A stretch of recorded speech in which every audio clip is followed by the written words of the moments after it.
Welcome back, listener. We've uncovered what digital forensics is and where it came from. But knowledge alone isn't enough. For investigators, the real power lies in the process, the disciplined journey that turns raw data into courtroom truth. Digital forensics is not just about powerful tools or advanced technology. At its heart, it is about following a strict process, one that transforms raw data into credible truth that can stand in a courtroom. Without a reliable process, even the most sophisticated evidence risks being dismissed. The forensic process is what gives investigators the structure and discipline to uncover the facts and preserve justice. The very first step in this journey is identification. Investigators must locate potential sources of evidence. These sources can be as obvious as a laptop or smartphone, or as hidden as logs stored on a cloud server or inside an Internet of Things device. The key is to recognize where valuable data may be hiding and ensure nothing is overlooked. Once evidence is identified, the next phase begins: preservation. This step is absolutely critical.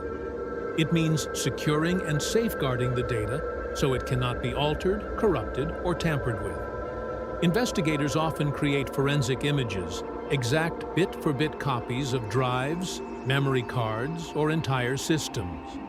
These images allow them to analyze information without ever touching the original, protecting its integrity.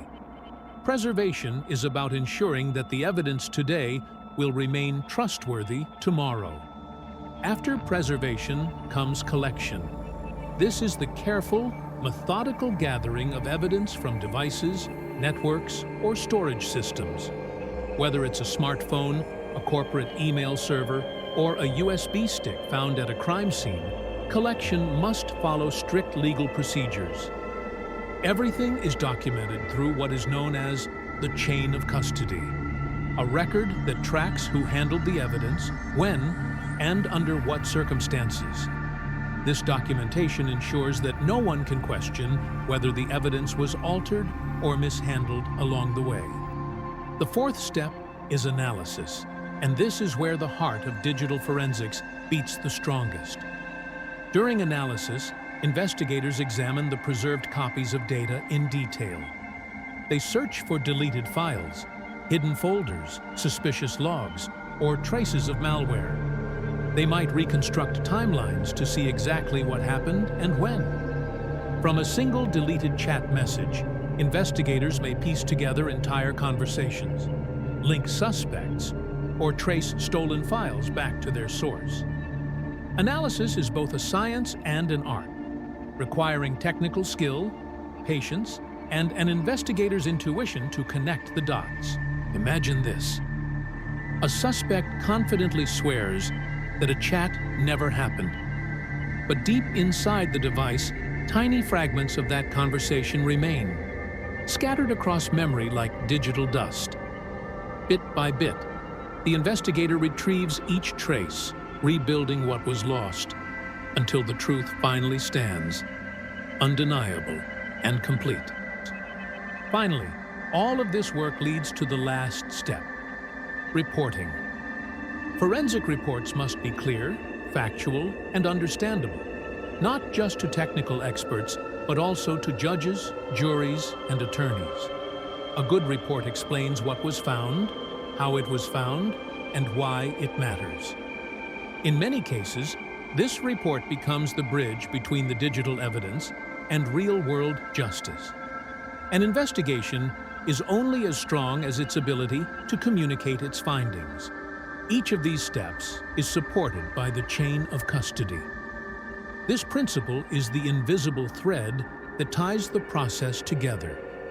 Every action taken with the evidence must be logged, every transfer documented. If a single gap exists in the chain, the evidence may be challenged or even thrown out in court. The chain of custody ensures trust, accountability, and transparency from start to finish. So let's recap the forensic process. First comes identification, locating where the data may reside. Then preservation, protecting that data in its original form. Third is collection, carefully gathering the information. Fourth is analysis, examining the data in depth for hidden truths. And finally, reporting, presenting the findings in a way that is accurate and clear. This structured process is the backbone of digital forensics. It ensures that investigations are not guesswork, but disciplined, repeatable, and reliable. From a single smartphone to massive cloud environments, the forensic process guides investigators to uncover the truth while maintaining the highest standards of integrity. This concludes Episode 3, The Forensic Process.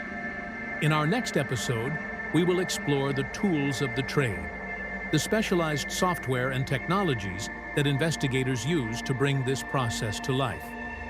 From imaging tools to mobile forensic suites, from network analyzers to open-source platforms, we'll open the investigator's digital toolbox. Stay tuned, because the tools are just as fascinating as the process itself.